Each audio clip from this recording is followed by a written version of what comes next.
intro.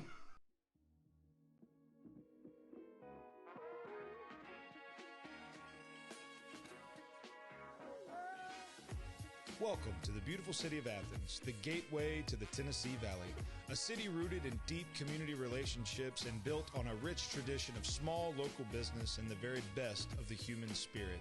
As Athens embraces the future, the signs of progress are in full bloom. Join us as we discover the bright spots in this charming southern city that we call home. This is Hometown Heartbeat, Athens.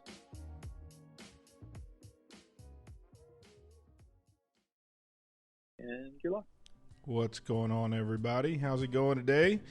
Zach Walker here with Brandon Hargrove for Hometown Heartbeat. What started as Corona Cast, ended as Hometown Heartbeat, day 16, I believe. Brandon, how are you today, buddy? Doing great, man. I need to turn you up a hair. So what's going on in your world, man? And just working hard, doing mortgages. Market's still active. We're still out doing pre-approvals every day. A lot of refinances, a lot of purchasing going on. Sorry, I was trying to get a lot of refinances and purchases. You said, sorry, yeah.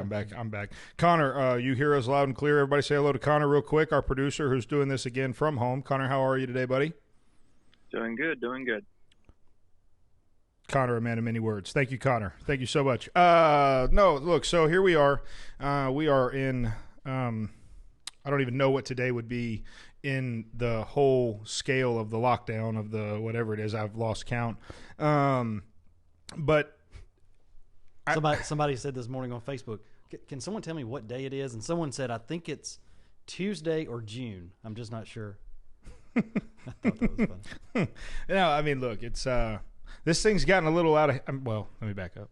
I don't want to get the angry email. This thing is long, and there are differing opinions and views, and I'm fighting this cord, and so Brandon and I have two different. We probably have the same hope, but different views on it, and so we've been talking about it a lot. And I said, "Man, come on by. Let's sit down and talk about whatever's going on." With I guess everything, but mostly we're not going to be Corona today. We're going to be a little less Corona and a little more good things or I don't know. Just we're going to do our favorite segment where I pull out crazy headlines that are real, and I read them to Brandon, and he just reacts, and I will put him on the spot. So that'll be great. But before we get there, you asked me about doing maybe a segment talking about a local legend. Yeah. A gentleman that has recently passed away who was a huge part of Athens. I'm not from here. I wasn't fortunate enough to have known the man.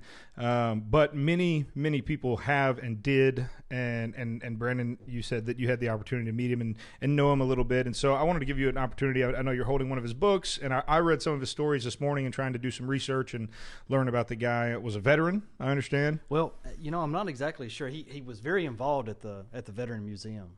And so, but whether he was a veteran or not, I'm really not sure. If someone out there has that answer, go ahead and give us a comment. But go ahead and tell us a little bit about. I got a text message this week from Carlos, and if you're in real estate in Athens, and Carlos is the only thing you need to know. Carlos. There's only one Carlos, I think, in Carlos. real estate in Athens, and great guy. But anyway, I have the opportunity when we're not in the lockdown to eat breakfast with Carlos 2 or 3 times a week. And so he shot me a text and told me that Mr. Jerry Barksdale had passed away. And so I don't know. I just got to thinking about that, and I had the opportunity a few times to meet him. The very first time that I met him was at the Veterans Museum here in Athens, and they were hosting a real estate event, and he was the speaker, and I happened to be the guy who brought in lunch that day. And so it was kind of a fun time to, I was there a little early to make sure my food had gotten there. And so he was there, and we just had the opportunity to kind of, talk a little bit. I just knew he was a local author.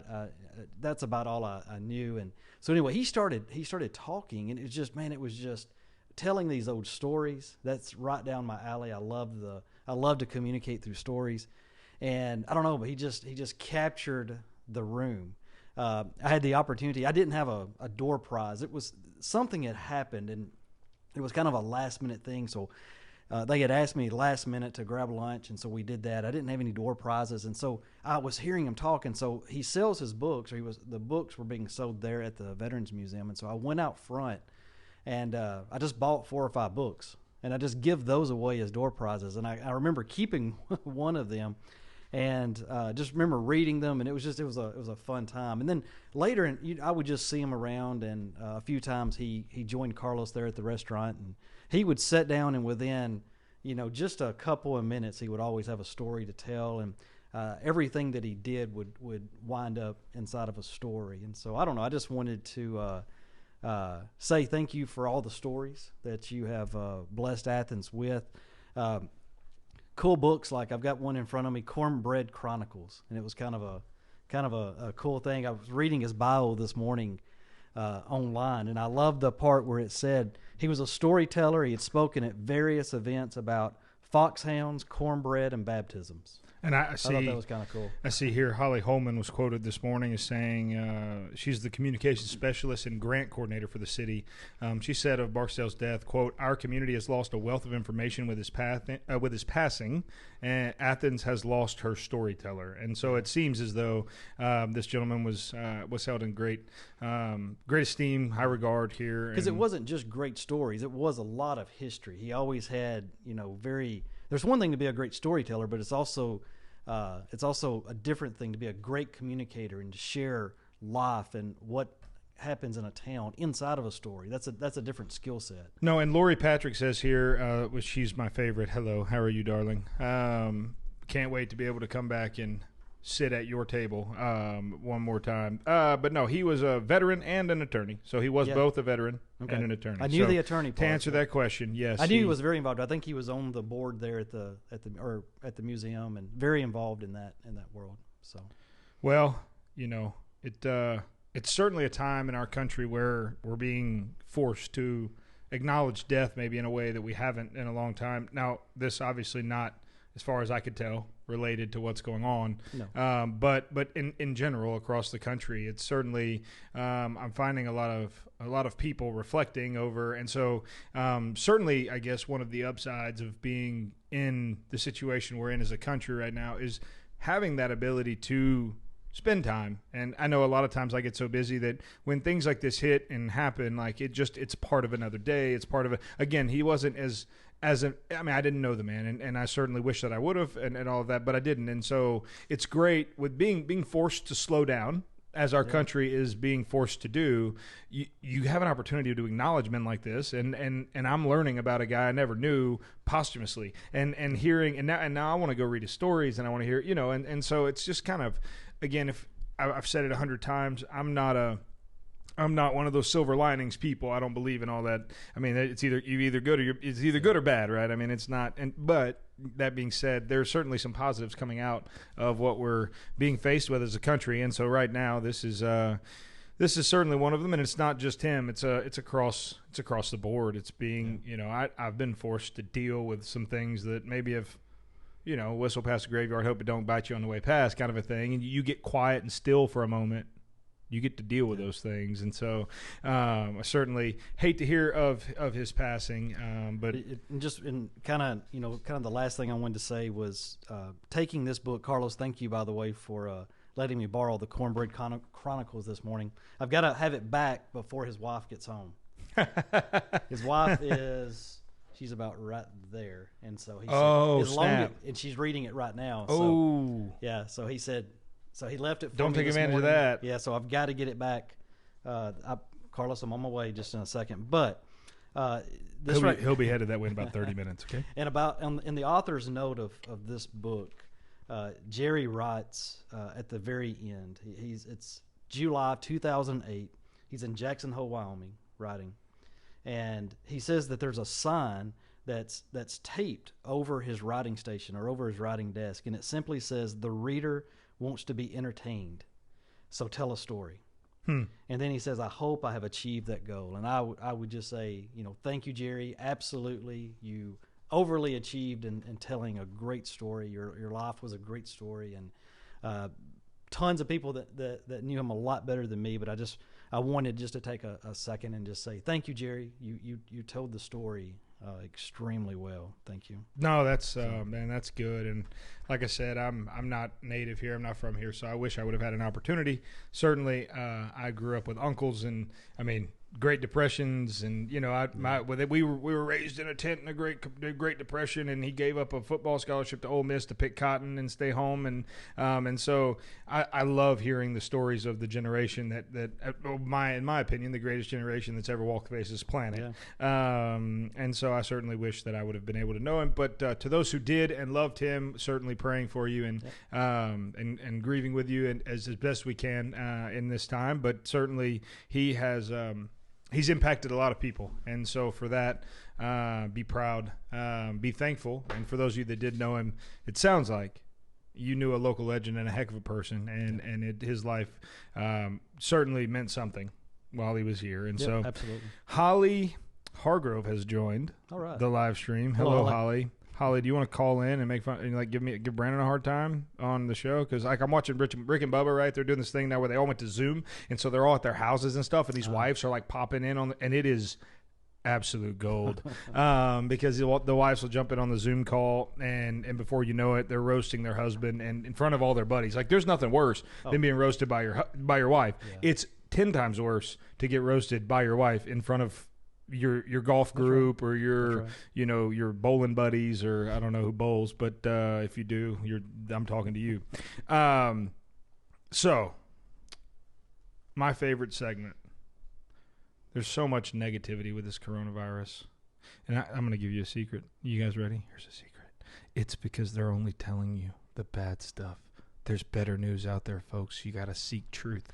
But now that I'm done telling my secret, I want to play the best game that we play. Let's play. And so I'm going to read you some headlines, and just so that I can cite my sources. Molly, in case you're watching, you would be proud. That's, for those of you that don't know, that's my office manager, assistant, cohort that is the smartest person in the room at all times and holds me accountable from saying anything that isn't backed by some kind of fact. She was also an educator, and so I feel like I need to submit what are those things called when you put them in the back of your papers, and they obviously I don't even know what they are. I didn't write many papers that got good grades, but here we go. Okay. Here's one. Dr. Anthony, and I can't say this, Fauci? Is that right? Fauci? I'm not looking at it. Dr. No, it's, Brandon. It's the doctor that's the coronavirus doctor. Everybody knows his name. No okay. idea. Fauci. Sorry. We're going to go with Fauci, right or wrong. Dr. Anthony Fauci's face will soon be on bobblehead dolls. I have no idea. I didn't even know who he was. So all right, so let's click on it. So he is the infectious disease specialist that has been the face of the coronavirus for this whole thing. He stood next to Trump and yada yada yada, and he is now going to be wearing a suit, making a motion on flattening the curve. And because he's a quote hero for the coronavirus movement or something like that. So, wow. How about that? There it is. Look at that. Connor figured it out. Connor, you are the man. Okay. See, I watched a lot of that day 1, day 2. And I then after you got done vomiting, I just couldn't came watch back it anymore. and you didn't rally? So You didn't puke and rally? No, I just couldn't watch Somebody it out there got that joke. I got it, but I just couldn't watch it, right? I just couldn't watch it anymore. No, I don't watch it. I read it. Because then I can kind of find, like, here's the key. Here's the key for everyone at home that's sitting there terrified of this thing. Don't get me wrong. You should be. It's a terrifying virus. Like, it mutated faster. It's more, I get it. But if you'll go find some outlets there's a bunch of websites out there that allow you to check bias, that allow you to, and these non-bias, well, again, hopefully, non-biased third parties will evaluate the totality of a publication and say that this publication is overarching, it's usually here or here or here. And so I try to find something that's in the middle, that's not politically motivated, because guess what? Everything's politically motivated. But when I find that, then I read, and then is it scientifically based? Is it fact-based? Anyways, it's not as...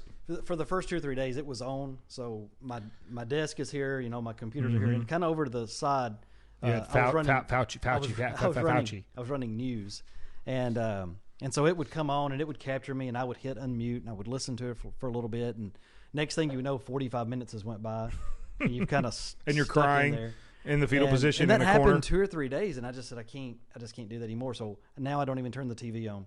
The pastor said, I think a couple of weeks ago, he said you got to live a balanced life. You shouldn't not be informed. You should educate yourself. You should be informed on what's going on. But for every minute that you spend, learning about this and doing this, you've got to spend another minute over on this side to balance life out. You can't watch this stuff 24/7. It will just kind of consume, where you're at. So anyway, that's why I didn't know who he was. That's a good truth, though. Yeah, that's a good truth. No, I mean that's so good though. It's so real. Like, yeah.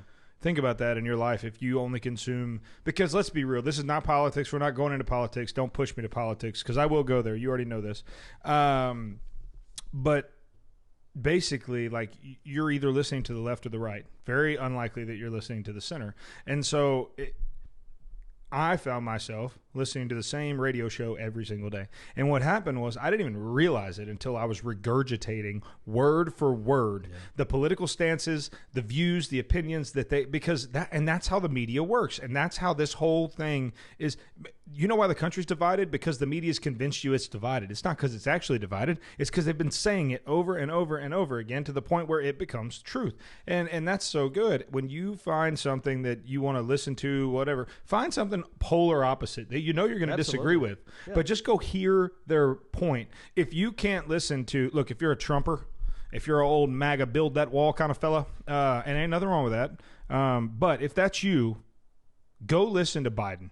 Go listen to, I know it's hard. I know your tissues will get the blood off your ears, okay? But listen to it and listen to it open-mindedly. Be educated enough, be honest enough with yourself to recognize that maybe something that's being said there has merit. Something, one thing, a nugget. Like, I find myself making myself do that because if I don't, then I end up very much closed-minded and one-sided. And so it's it's hard to do. Yeah. It's uncomfortable. You can't have perspective. No. If you only listen to one thing, if you only read, if you only watch Fox News, if you only watch CNN, it's very, very difficult to find perspective. You've got to mix that up a little bit. You got to participate in our coronavirus hand slaps. You get hand sanitizer and you slap hands. You got? So I got to do this first? No, I did it first, so you could have been able to slap. But now see, there we go. Molly and she's not here, so you're filling in for the hand slap. Okay, next, let's see here. Next headline. Where was the one I was reading earlier? I tried not to tell you about them earlier. Oh, wow. British man thwarts lockdown by running marathon in backyard. Is that possible? Man, I guess. Not in my backyard. No, it is not. Well, it's possible. Well, it's possible. But 434,618 laps, and you're there. Man. All right. Being stuck at home didn't stop Oh, whoa. His backyard is smaller than. Oh, look right here. Look at the screen. There it is. So he did it. A former athlete spends birthday. Yeah, my backyard's a little bit. No, yeah, you got him covered. Yeah. 6-meter garden. So 6-meter, 20-foot shuttles, one end to the other. Oh my goodness. 7,000 times to reach 26.2 miles. Okay. Well, stupid comes in all countries. Let's see here. Oh, no. This one's not funny. Truck stuffed with toilet paper catches fire on a Texas interstate. Might as well have been a truck full of gold bullion. Okay. Dog found behind wheel after high-speed chase in Washington State. Love it. Love it. Yeah, I like that. Where was the driver? I'm trying to find. Let's see. Washington State man who led police on a high-speed man actually driving. Officer said they found the suspect's pet pit bull behind the wheel after his 1996 Buick crashed. The unidentified 51-year-old male suspect from Lakewood, Washington, is now facing several charges, including DUI. Here's what happened. He said, "Hey, Rufus, I'm drunk. Get me home, son." Like, and, okay. Like, what? Are you kidding me? He got charged with a DUI because his pit bull drove him home. Like, if you're that drunk that you think your dog. That's pretty drunk. 5 years. So probably what happened was he had the wreck, and then he slapped the dog over there. Yeah, he just moved. Rufus, get over here. Thinking that it's pretty creative. No way. You think so? Let's see. That's what happened. No. One trooper reported seeing the pit bull in the driver's seat with the owner handling the steering wheel from the passenger seat as the car reportedly hit speeds of 109. That's pretty good. Whoa.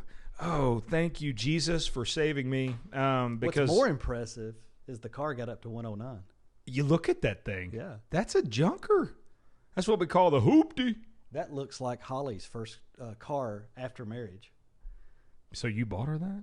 Something Holly, like I that. apologize. It was kinda I'm like so that. sorry. Actually, back in the day, that was the walking dog, though, wasn't it? Well, Probably not. Probably not. I was trying. I bought Okay. We bought it for my mom and dad. Hey, it's on that cheap, though. It's on that cheap. All right. Teen wrestling champ squashes kidnapping by squashing the suspect. Was that a big mama womp womp or? I don't know. That was.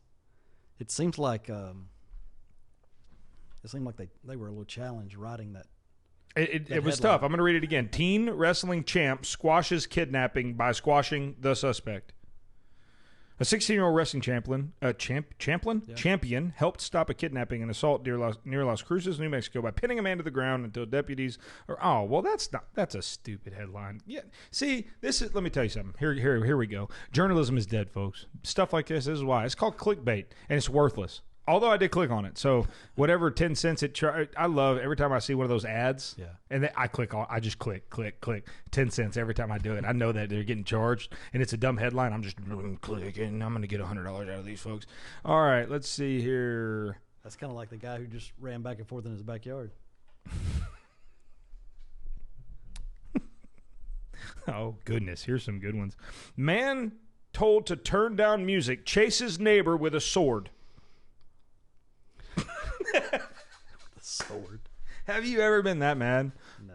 About turning down your music? Let me tell you something. We're getting turned up in here, and if you tell me to turn it down, I'm coming after you with a samurai sword. I tell you Like, what, are you kidding me? loud music Is awesome. Loud music in cars is really coming back. Oh, look at that guy. Look at that guy. Does not surprise me. No longer surprised. He definitely has a sword, and he will chase you with it if you ask him to turn his music down. What kind of music was he listening to? I don't know. Here we go. A man has been accused of grabbing a 2.5-foot long, by the way, sword and chasing after another man who asked him to turn down his music. Police in Manchester, New Hampshire said. So it's probably like Green Day. They were in New Hampshire. Probably Green Day. I don't know. It didn't say. Loud music, in cars. Have you noticed that's making a big comeback in town?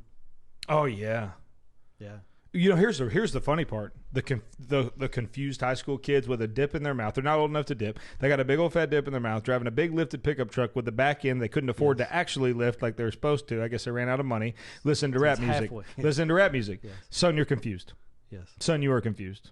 Like, I don't like if you've got Hank cranked up, I get it. But like you're cranky, you're just confused. People get confused. It's what is that? Cultural appropriation? Isn't that what they call that? Is that the hip word? Maybe. So stupid. It's coming back, though.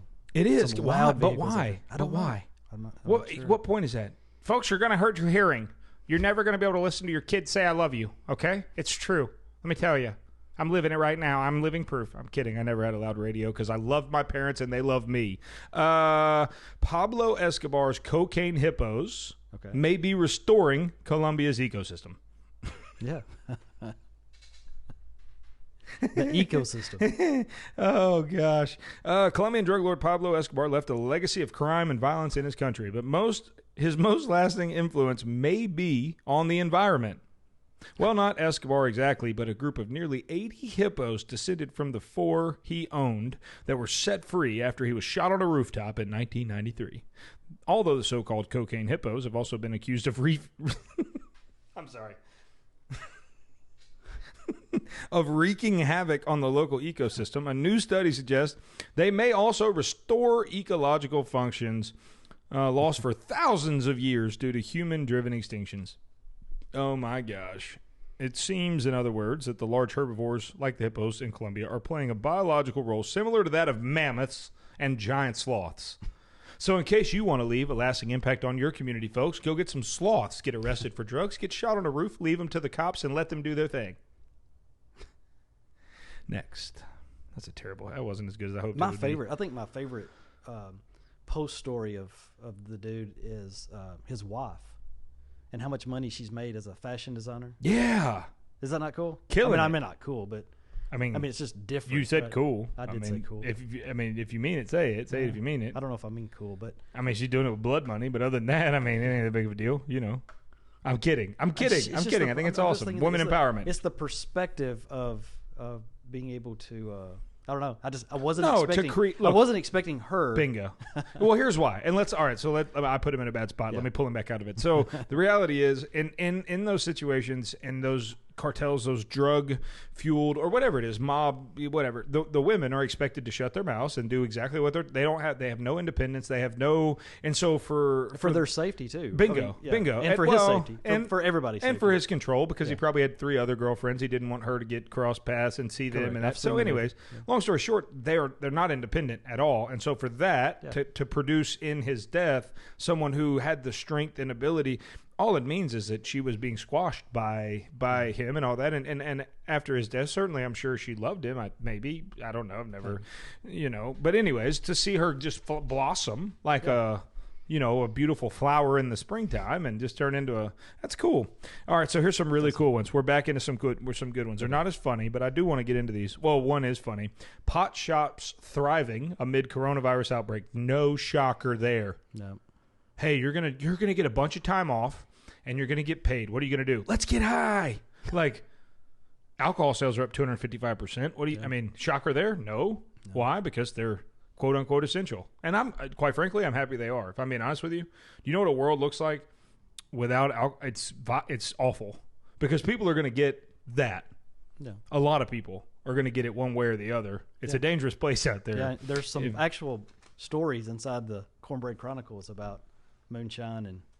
Oh, I got to get me a copy. So, yeah. I got to get me a copy. Okay, here's one. Christmas lights are back. Yes. Is this real? Because I'm going to be honest with you. Mine are still on my house. I've not yet taken them down. I might fire those jokers up tonight. You're ahead of the curve. Baby, if you're listening, if my wife is still watching, which normally she does out of pity, but if you are watching right now, we are firing up the Christmas lights tonight. Ho, ho, ho. So let's see here. How about the teddy bears in the windows? No, we do not do inflatables. Well, they're not inflatables. They might as well be. The Griswolds called. They wanted their. No, we do a different type of Christmas in my house. We don't. No, have... I wasn't talking about for Christmas. I'm talking about entertainment. Oh, for the Corona, people are driving around in neighborhoods and you hide the teddy bear. I've seen that. What the heck is that? Yeah, it's a way for entertainment. You put your kids in the car and you ride around neighborhoods and you see where. How you can spot the... Is that an essential activity that Kay Ivey wrote in her 73 excuses to get out of the house and not really lock yourself down? Well, you're locked in a car, so... But is it legal? Yeah, absolutely. As long as it's before 5? I think it's legal. Okay. I think it's more fun at night. Make sure I'm a rule follower. I think it's more fun at night, so... But that's borderline there. Yeah. They might get pulled over. I'm kidding. I'm totally kidding. Everybody out there's like, no, we know you're kidding. You're an idiot. Okay. The next one is a good one here. A Russian theater is performing for one spectator at a time. This is freaking cool. Russian's Perm Opera and Ballet Theater will stream its performances online and allow just one spectator in the actual theater to watch the performance in person. Yeah. Is that not cool? You know what? The Kennedy Center could have done that with their musicians after their $25 million if they wouldn't have then laid them all off. But I guess that would. I mean, how do the performers stay? It's Russia. They don't care. They don't care. No. Putin rides a horse shirtless. Like, just coronavirus, get you some of that. How about that, Putin said. No, but, no, seriously, the Kennedy Center could do that. Yeah. Except for they took that money and laid everybody off. Thanks, Pelosi. California man starts street corner toilet paper exchange. Now we're talking. Now we are talking. Drivers are dropping off rolls of TP. Oh, well, I mean, that sounded terrible. I don't know if I can read the rest of the story after my reaction. I'm going to get exposed. Oh, there it is. Okay. So what I was saying was, I'm so thankful that he's just giving them away. I wouldn't be selling them or anything. I saw exchange. I thought there was an exchange. It was probably those big rolls that you know. Oopsies. Okay. Well, that one got out of hand. Thanks, Connor. Appreciate that, buddy. Did you see or have you watched Tiger King? No. Don't. It's the most filthy thing you'll ever watch in your entire life. Okay, I got a secret. I hope my dad doesn't know how to use Facebook. So, he called me the other day. We're talking, and he's like, that chick Carol Baskins and all. And I'm like, Dad, what do you know about Carol Baskins? And he's like, have you watched Tiger King? I was like, yes, I've watched Tiger. Of course I've watched. Have you watched Tiger King? And he just bust out with all the, and he's so excited to tell me about. My dad watched it. He doesn't watch anything that's like. I'm like, Dad. Yeah. There was after the first episode, like I felt I needed a bath. But I also couldn't stop it. And he was like, that's exactly what I'm saying. Like, it's like a drug. He's like, I didn't want to watch it. It's so filthy. A couple of weeks ago, I guess when it really came onto the scene and you couldn't get on any social without seeing something about it. What do you mean? Like right now? Yeah. Well, so, I mean, really, 2 weeks ago, I mean, just really blew up. And so we're sitting there and I said, well, let's watch it. And so Kinley, 12-year-old, she was in the room. And so and we make the comment, can we watch this in front of Kinley? I mean, is this a Kinley show? No. And Grayson went, no. She's only watched like a half of episode. She said she couldn't handle it, but she said it's definitely not a Kinley show. So we just haven't watched it. So anyways, the reason I brought that up was Donald Trump actually addressed this in a press conference yesterday. The Tiger King? Yes. A reporter goes, Mr. Trump, sir, I don't know if you're familiar with the Netflix show The Tiger King, but Don, your son tweeted out yesterday that he was going to make it a priority that that he had you look into a pardon for Joe Exotic. And the exchange, if you have not watched the exchange between Trump and this reporter, it was glorious. And honestly, it was funny because in the midst of all this super heavy news and all that, and quite frankly, a press corps that is not exactly friendly for good. I mean, again, I'm not talking about motive, anything like that. I'm just saying in general, not exactly. It was a moment of levity in the heavy of the situation. It was pretty funny. He said his exact quote was, "I'll look into it. Yeah, I'll look into it." And then he turned to the news anchors. He goes, "Would you pardon Joe Exotic? Would you pardon Joe Exotic? Would you pardon?" And like couldn't get anybody to say anything. It was fantastic. There it is. President Trump says, "I'll take a look at pardoning Joe Exotic." Like, okay. Well, I mean, you know what? I give it a pass. Right now, with everything's going on, you got to give the man a pass because I haven't watched it. I don't have an opinion. So but I may watch it. I may watch it this week. I feel terrible that I've even brought it up, and I will. Like your conscience, like your soul and spirit will weigh heavy on my conscience for the rest of the week because it is. I mean, it's the filthiest thing I've ever watched in my entire life. 6 or 7 shows? 7. 7. Okay. If you bear down, you can watch. I mean, well, I'll tell you, we didn't watch it much more than one day. I mean, you turn it. I'm telling you, it's one of those things. It's like that's what everybody said. It's a gay tiger owner with a blonde mullet with 2 husbands that owns tigers. Yeah. And 3 or 4 different people have to go to jail. Like, it's. I've never seen anything more. You're just sitting there watching it, and you're like, "There's no way." Yeah. And I turned to my wife, which she doesn't. Like, that's not her bag either. I was like, is this? So I did. I can't name names, but I did hear a real life story. The guy was working around this, and anyway, he had a coworker, and the coworker wound up saying, "Hey, I've got to leave. And the guy said, "Man, you can't leave now. This is kind of at a critical time." And anyway, she had to leave. Anyway, days later, she showed a picture, and she was part of that, or wasn't part of it, but I mean, she had went to one of these exhibits. Yeah. And so, who was it? I can't. Okay. Well, well then it's that's not, that story doesn't do me any good. No. Look, at the end of the day, we're just we're just out here doing our thing, trying to make it, watching the Tiger King. Knowing a few people that have been on the show. At the end of the day, Carol Baskin did kill her husband. She did feed him to the tigers and probably processed part of him through the meat grinder. But I don't think that if you dig up the septic tank, you'll find anything. So that's just, I don't know much. I'm just a doctor. Look, at the end of the day, folks, we are super happy that you've decided to join us today. Our viewership has been up from my mom and Molly's mom to my mom, Molly's mom, and Brandon's wife. And so we are so excited that, no, I'm just kidding. Look, this is something we really enjoy doing. It's something that I missed for a long time.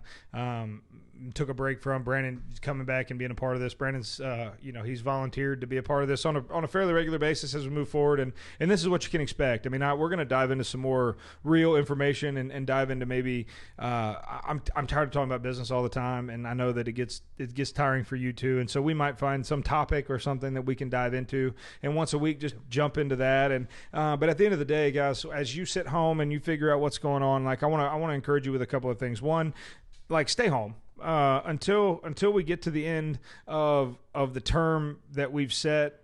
Like stay home, okay? Like you know where I stand on this. I made myself super clear. I'm not the locker down guy. That's not me, and I don't think we should. But we've agreed to this, okay? And I say we see it through to the 31st. After that, I think big decisions have to be made. Second of all, enjoy this time. Spend time with your family. Spend time with people that love you, that you love, and really enjoy that. Invest in your family. Invest in what's real in your life. But most of all, like, find your hope in something greater. Like, this virus isn't the end of the world. I mean, and nothing's going on right now that's going to define mankind. That definition has already been written. And so at the end of the day, find your hope somewhere else, guys. Look beyond this, and I promise we're going to make it through it. Brandon, thank you so much for joining us today. It's been a blast. As always, you are a gentleman and a scholar. And we're gonna get Brandon back on after he watches Tiger King. So, guys, love you guys. We'll see you soon. Connor, take us out of here. Have a good one.